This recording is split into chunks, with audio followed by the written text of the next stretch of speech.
2010, the last year, was a good year for the alcoholic drinks industry. There was a certain level of rebound, but it has to be stressed that new product developments are merely a reflection of the socioeconomic trends and the more drink-specific trends impacting the industry. Mature markets, like for instance Western Europe and North America, witnessed definitely a certain recovery from the previous year, although they are still struggling with some serious socioeconomic issues and fiscal concerns moving forward, some austerity measures that are sweeping Western Europe at the moment.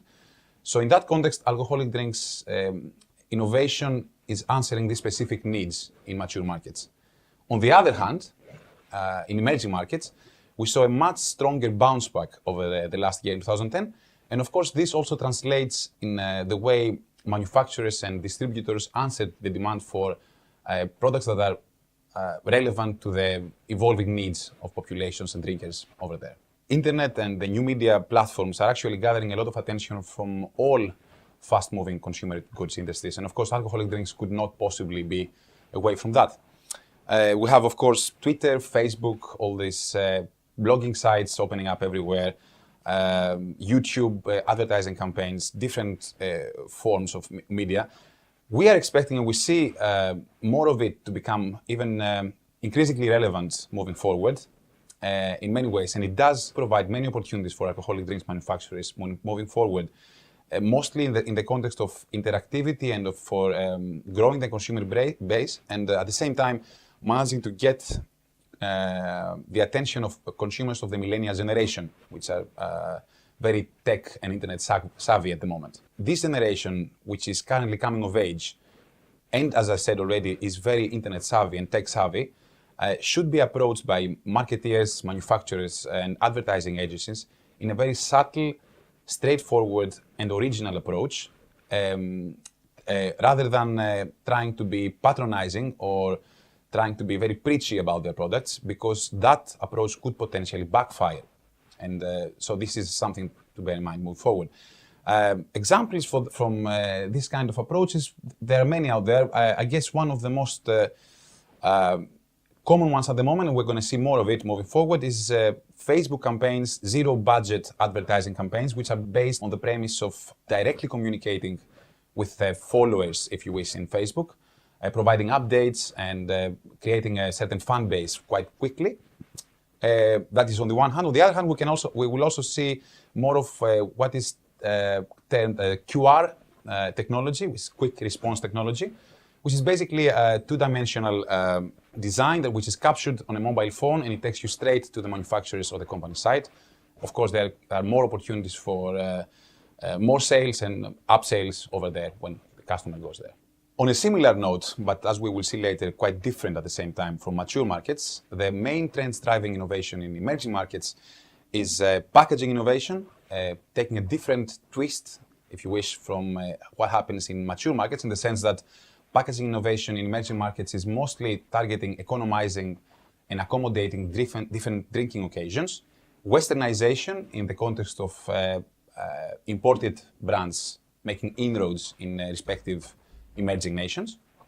Flavor sophistication, which has always been relevant. We see more of it moving from local specialties to non-alcoholic beer, which of course is massive in a number of emerging markets like Africa and Middle East, for instance. And at the same time, the opportunities provided by other spirits, which are witnessing some form of innovation, but at the same time, this can be used as a stepping stone for bigger corporations, multinational corporations, to enter respective markets and promote their own products over there. So one of the key trends identified in mature markets was polarization, with, on one hand, economizing, with consumers buying more and more private labels. They also purchase heavily discounted premium drinks, which represent a better value for money for the consumer.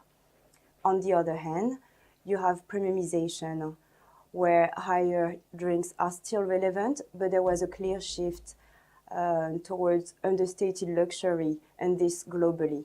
So the premium market saw a transition to heritage offerings and signature regions, moving away from gimmicks products and novelty packaging. And France is a really good example in terms of polarization trends, because we saw launches from private labels from big retailers such as Carrefour or Casino. For instance, Casino launched in 2010 a private label Irish whiskey, which is available in supermarkets. There was also a launch by Heineken with a bigger bottle of Desperado, which offer better value for money for consumers. On the other hand, there were more premium products available on the market, and an example would be Martini Dolce, targeting upper middle class female consumers. And I would say another example also of more premium products available in the French market is the growing number of microbreweries across the country.